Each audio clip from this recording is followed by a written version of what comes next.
Hello everyone. Bathukamma సంబరాల్లో మూడో రోజు మేము మా బతుకమ్మని ఎలా అలంకరించుకున్నామనేది ఈ వీడియోలో చూసేయండి. అయితే మూడవ రోజు ముద్దపప్పు బతుకమ్మ అని అంటారు. మేము ఈరోజు అన్ని రకాల పువ్వులతో అలంకరణ చేసుకున్నామండి. రోజు అయితే తంగేడు అలాగే మందార పూలతో మాత్రమే అలంకరణ అయ్యేది. అలా కాకుండా ఇంకా నిన్న అయితే బంతి పువ్వులు, శివగన్నేరు పువ్వులు అన్ని పువ్వులతో అలంకరణ చేసుకున్నాము. చాలా సంతోషం అనిపించింది.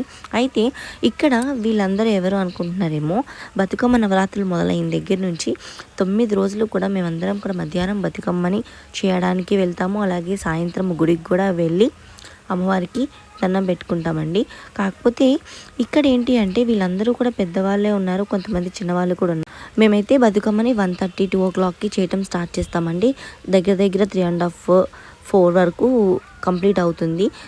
నైవేద్యానికి కూడా హెల్ప్ కావాలంటే చేస్తామండి. ఇంకా బతుకమ్మని ఎలా చేసాము, మేము ఈవినింగ్ ఎలా అయితే అక్కడ ఆడుకున్నాం అనేది నెక్స్ట్ వీడియోలో చూపిస్తాం.